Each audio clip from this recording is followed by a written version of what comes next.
Senator, owing to the... Enoch, I used very basic English. I know you. You have such a wonderful grasp of the language. You need not to get any clarification.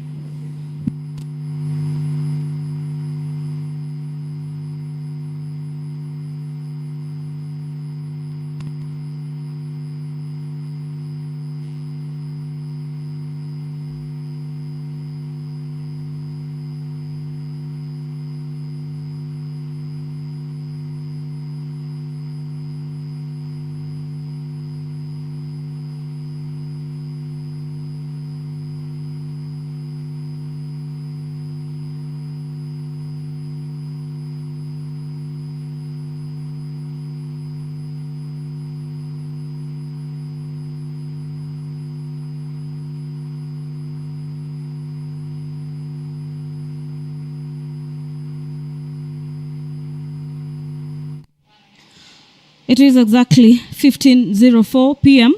this afternoon, being the 17th day of October 2024.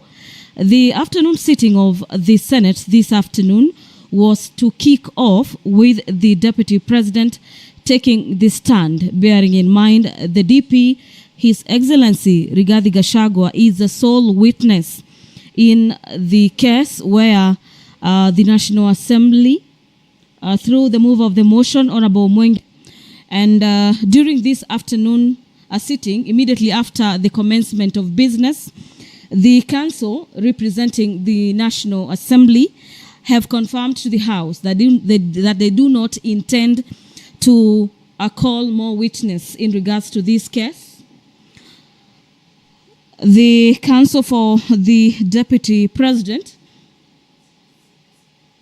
had requested the House through the Speaker that any evidence where the witnesses are not appearing be expunged from the record.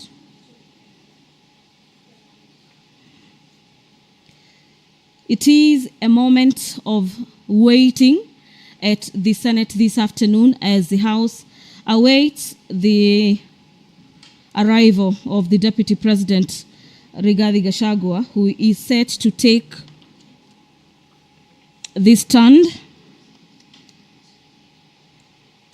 at the Senate this afternoon and prosecute his case through himself as well as his defense, and convince senators why the 11 grounds listed for impeachment should be quashed by the House. Our dear viewers, the motion for the removal by impeachment of His Excellency Rigathi Gachagua, EGH, the Deputy President of the Republic of Kenya, has 11 grounds where the National Assembly is seeking to have the Senate uphold the charges, or at least one of them, to have the Deputy President cease to hold office today.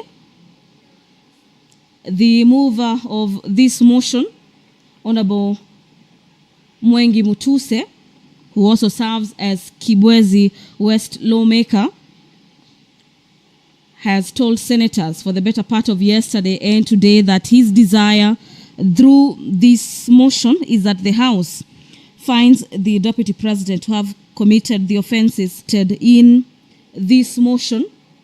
And this afternoon, the defense of the Deputy President, led by Senator Paul Muite, will be seeking to water down those charges by the evidence that they will be presenting before the Senate this afternoon. And to just take you through probably some of the charges that the Deputy President will be seeking to counter this afternoon is charge number 1 on the gross violation of the Constitution and any other law. This is pursuant to Articles 150, subsection 1BI of the Constitution.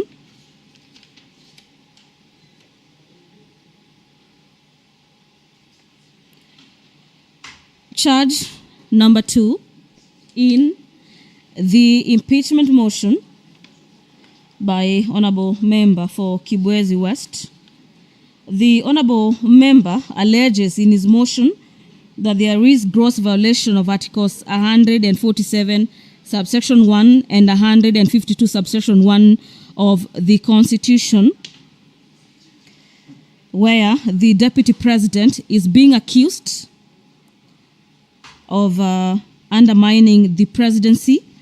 Under Article 147 subsection 1 of the Constitution, the Deputy President is the principal assistant of the President and shall deputize the President in the execution of President's function.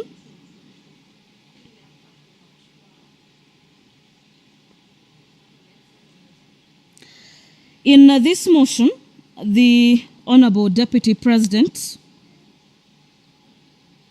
is accused of going in contravention with cabinet resolutions on matters evacuation of people residing along Nairobi River, gross violation of Article 6, subsection 2, Articles 10, subsection 2A, Article 174, and Article 188, and where the Deputy President is accused of undermining devolution.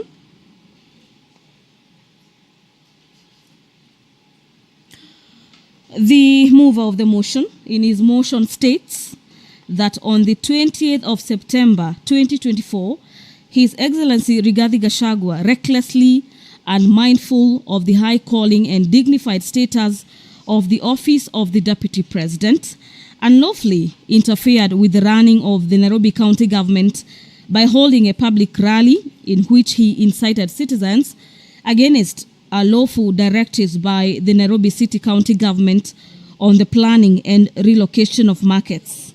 This is just some of the grounds listed or some of the annexes under charge number 3, where the Deputy President is set to defend himself on these charges, among others. Senior Counsel Paul Mwita, your time started running. Mheshimiwa Speaker, may I... Let me just conclude, Senior. Your time started running at the time I requested you to usher in your witness. You indicated that you're getting to get hold of your witness, but to let you know that the clock is running and it's running on your client. You can take all the time, but his time is running out. After 2 hours, he's not appeared, the chair will make a ruling pursuant to the rules of procedure.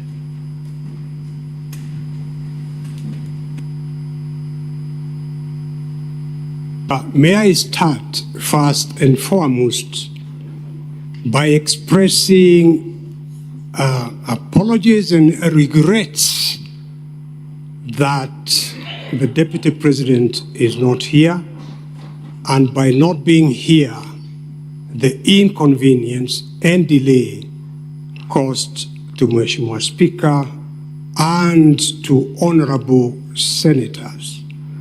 The position, Mheshimiwa Speaker, is that during that period that I went to try to find out why he wasn't here, because as Mheshimiwa Speaker knows, coming here absolutely punctually every day.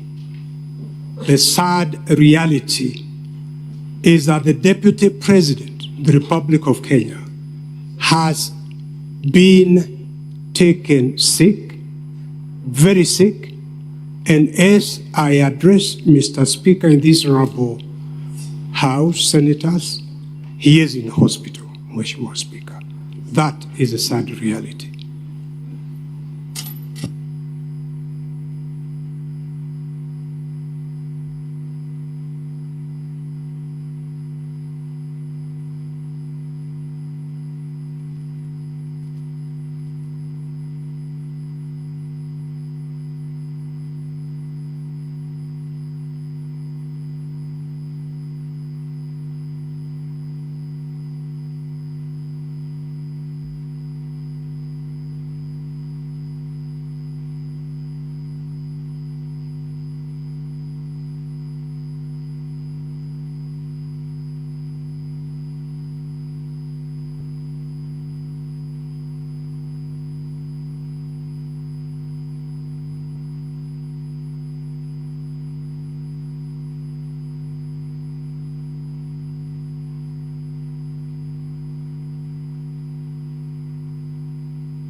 Order, honorable senators. Senator Kajwang. Now, counsel, you have had Senior Counsel Paul Mwite for and on behalf of the Deputy President. What is your reaction?